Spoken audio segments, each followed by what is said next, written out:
Welcome to my channel Limelight Leaks. Please share and subscribe, and hit the bell icon for latest updates.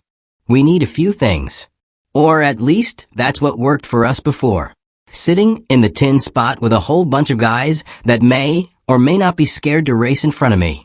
For years, Justin Shearer, known as Big Chief, was the heart and soul of Street Outlaws. He was the top dog of the 405 and the man who held the list. His love for street racing turned a secret world into a TV hit. But behind the loud engines and bright lights, people started talking. Warnings were given, signs were missed, and a big storm was coming that would change everything. We thought we knew him. But did we really listen to the quiet alarms ringing around Big Chief? The truth is more exciting than any race, and it's a story we need to tell. From Kentucky kid to Oklahoma legend, every great story has a start. A single moment that sets everything in motion. For Justin Shearer, the man who would become known to millions as Big Chief, that spark started long before the TV cameras came. He was born in Louisville, Kentucky in 1980. But his real racing journey began when his family moved to Oklahoma in 1992. Even as a young boy barely 9 years old, Chief was already drawn to the exciting, dangerous world of street racing. He would ride his bike to Old Route 66, a famous stretch of road where powerful cars fought it out under the cover of night. He watched with wide eyes as the engines roared and the tires screamed. This early love was the start of a deep, burning passion that would shape his whole life. The world of cars was different back then. Chief would remember his parents drove cool cars, and those cars often got passed down through families. When he was in high school, the streets were filled with rear-wheel drive V8 muscle cars. You would see Fox body Mustangs, F-body Camaros, LT1 cars, and older Monte Carlo Godis everywhere. This was the car world he grew up in. A world where raw power and custom builds were normal, not special. This helped him understand and love fast cars. But it was a single stinging loss that truly set him on his path to greatness. Chief remembered losing his very first race to a simple Chevy Beretta. He would later say that it was not even a fancy GT model, just a regular Beretta. And the kid driving it completely beat him. That defeat hit him hard, burning a promise deep into his mind. Right then and there, he promised himself that he would own a car that no Beretta could ever beat. This moment of pure anger and drive was the true starting line for his lifelong chase of speed. It was a powerful, almost crazy drive born from a simple childhood loss. As the years passed, Chief's skills and reputation grew. He became the main guy, the go-to person for street racing in the Oklahoma City area. If anyone wanted to challenge for a spot on the famous list of the fastest street cars, they had to go through him. He was the gatekeeper, the one who set up the races, and the person who handled all the strong personalities and trash talk. Much like a promoter at a wrestling match. The name The Crow became legendary in the world of street racing. A symbol of Big Chief's endless pursuit of speed and his deep connection to the sport. The Crow was not just any car. It was an original 1970 Pontiac GTO, a machine that held a special place in Chief's heart. He often spoke about how special the car was to him, not just for its speed, but because of all the friends who worked on it, all the memories they made together, and all the important things that happened in his life because of that car. To make the Crow the fastest car on the planet, Chief spared no effort. It was a true beast. Powered by a 482 cubic inch traditional Pontiac engine boosted by two massive 94mm precision turbos. His close friend and business partner Shop Murder Nova Ellington even helped him get a special front end made. This added to the car's unique look and perfect performance. Chief's goal for the Crow was clear and big. He wanted it to win thousands of races, to rule every street it touched. In Oklahoma City, the ultimate goal for any street racer was to climb the list. This was more than just a ranking. It was a deeply held tradition passed down through generations of OKC's underground racers. A symbol of who had the fastest cars in America. Only 10 drivers could hold a spot on this wanted list, and the competition to get on it and stay on it was incredibly tight and ruthless. Chief was the man who controlled this list, the race master who set the matchups and often held the #1 spot himself. He was the undisputed king of the streets. The raw, unfiltered world of OKC street racing, with its high stakes, intense rivalries, and larger-than-life characters, caught the attention of the Discovery Channel. This led to the creation of the hit show Street Outlaws. Big Chief, with his passion, his leadership, and his incredible car, became the face of the show. He was a central figure helping to build the series from a small underground thing into a primetime powerhouse that captivated millions. Fans tuned in every Monday night, eager to watch these drivers bet their money and their lives, all for the glory of ranking on the list. The Crow's rise to fame mirrored Chief's own journey.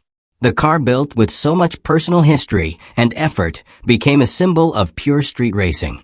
However, as the show grew in popularity, it brought with it new pressures and demands. For Big Chief, a night in November 2015 brought those dangers into scary focus. It was a fateful evening, with cameras rolling for an upcoming episode of Street Outlaws, when Chief was involved in a horrible high-speed crash.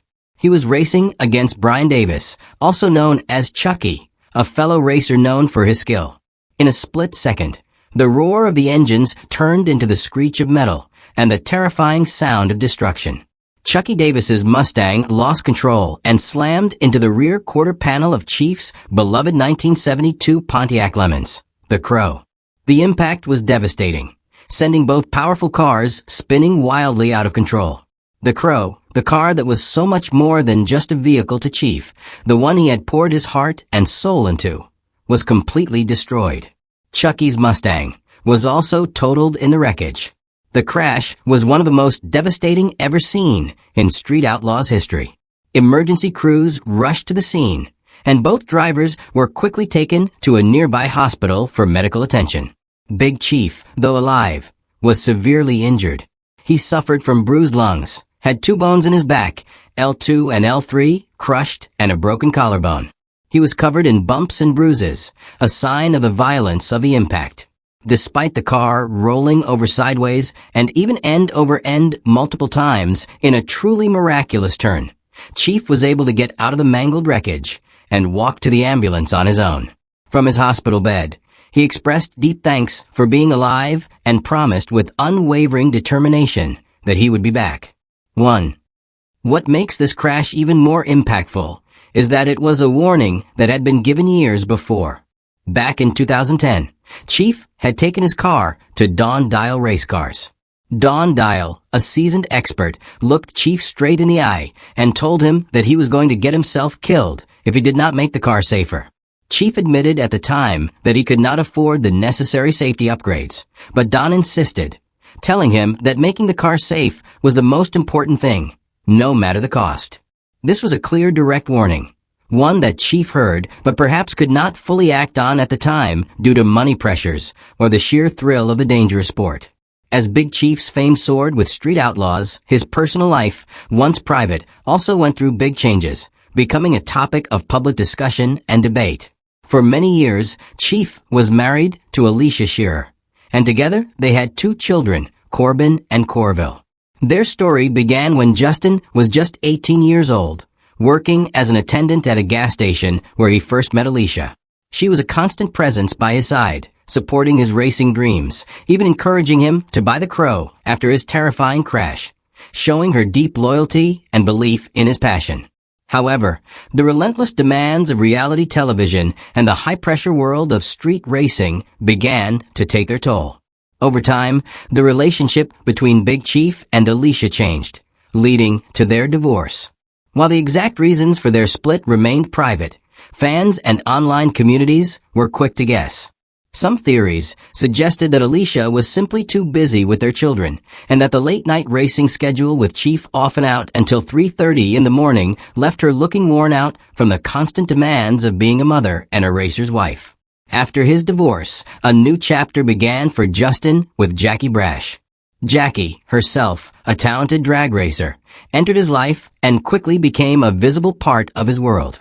She was often seen with his team during seasons 9 and 10 of Street Outlaws, showing her support and shared passion for racing.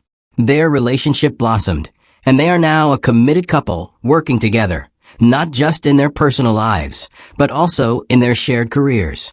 They even run a popular YouTube channel where Jackie helps Chief with his car projects like transforming a new property into a dream workshop, showcasing their hard work and dedication side by side. This shift in Chief's personal life did not go unnoticed by the passionate Street Outlaws fan base. Online forums like Reddit became a battleground for opinions, revealing the intense public scrutiny that comes with celebrity.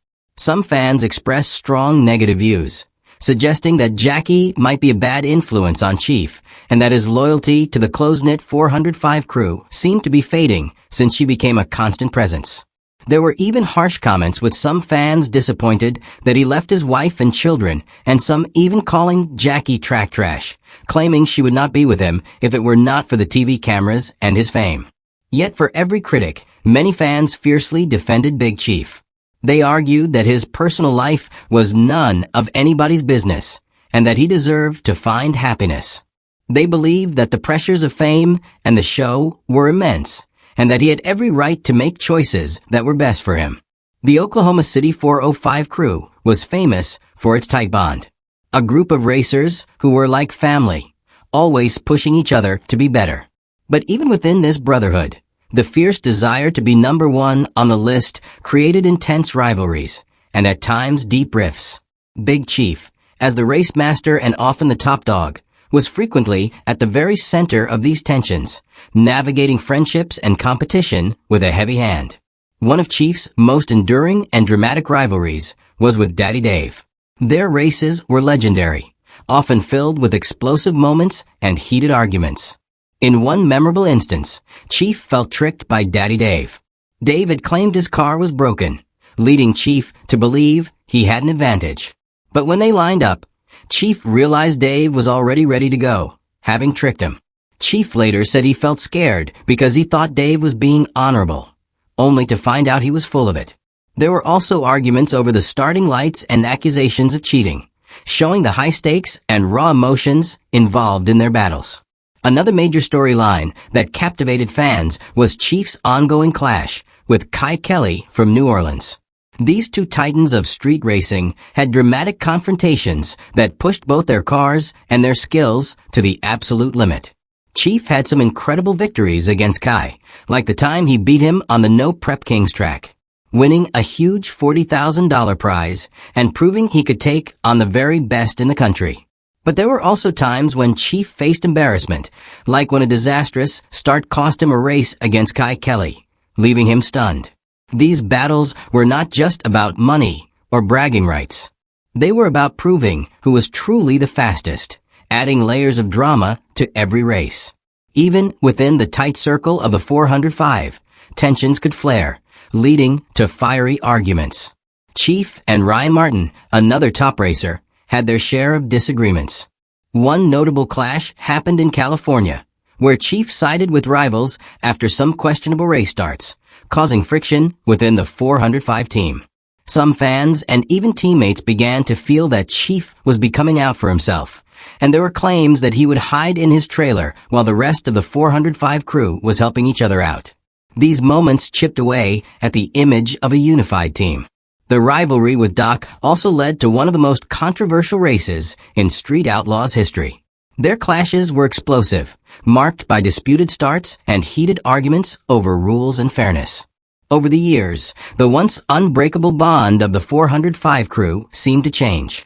Chief and his longtime friend and business partner Shaw Murder Nova Ellington, who had built incredible street rods together for almost 9 years at Midwest Streetcars, eventually went their separate ways in business. This separation was a significant crack in the foundation of the 405. Fans also noticed that Chief was not bringing the same energy to the shows, almost as if his passion had become a chore, a job rather than a pure love for racing. There were even claims that Chief had said he did not care about the 405 anymore and did not stay to help the team, making himself an outcast from a group. After a decade of being the undisputed king of Street Outlaws, Justin Big Chief Shearer made a decision that stunned fans. He suddenly vanished from the show. It was not a sudden spur-of-the-moment choice, but rather the result of unhappiness that had been building for years. Over time, Chief's passion for the show felt less like a joy and more like a chore, and he was no longer bringing the same fiery energy to the races. The main reason for his departure was a deep and growing disagreement with the rules and decisions made by the production company behind Street Outlaws. Chief felt trapped, constantly expected to defend competition rules and decisions that he and many other racers had no part in creating and simply did not agree with. He believed these rules were changing the very nature of street racing, turning it into something it was not. A major point of conflict was the race your way in policy. This rule allowed winners from certain preseason races to join the main Street Outlaws show. Chief felt this was deeply unfair, especially when he saw that too many racers from Street Outlaws Memphis were being chosen. While many other talented racers were left out, even those from the 405 crew who could have easily beaten the Memphis drivers. He tried to suggest changes to improve the America's List format, but the production team simply shut him down, refusing to even discuss his ideas. This refusal to listen to the racers, the very people who made the show what it was a bitter pill for Chief to swallow. Chief made it very clear that he no longer wanted to work in television at all. He saw the industry as a super quick money grab driven by the fact that fewer people were watching TV and networks were making less money. For him, it was about more than just a paycheck. He simply wanted to race, to goof off with his hot rods, and to create fun, interesting content on his own terms, building a brand he could truly be proud of. He was not willing to compromise his core beliefs about racing or his integrity just for fame and television appearances. His final exit was not caused by one single event, but rather a culmination of things that had been building over several years. The tension reached a breaking point when he even walked out on the opening night of filming for America's List. This happened after the production team stacked the field with Memphis racers and refused to even consider his ideas for changing the rules. This principled stand, where he chose his integrity and his true passion for racing over the demands of a TV show, led to his permanent departure from Street Outlaws. This was the ultimate warning that many had sensed. The raw, authentic spirit of street racing was being swallowed by the commercial demands of reality television. Walking away from the massive spotlight of Street Outlaws did not mean Big Chief stopped racing. Instead, it allowed him to rebuild his world exactly how he wanted it, focusing entirely on his pure love for racing, free from the demands of television. He proved that his passion was stronger than any TV contract.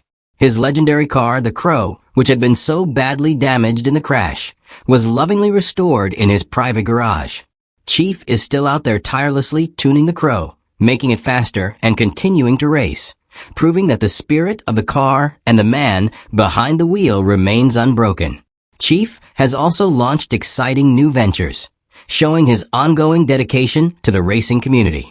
He has been involved in America's List, a new racing format, and has taken on the role of mentoring rising racers, sharing his vast knowledge and experience with the next generation. Beyond the track, he and Jackie have started new project together, like transforming a recently acquired property into their dream workshop. Their YouTube channel gives fans a behind-the-scenes look at their hard work from demolition to renovation, showcasing their shared passion and determination every step of the way. Even without being a regular on the main Street Outlaws show, Big Chief remains a major and respected figure in the Oklahoma City 405 street racing scene.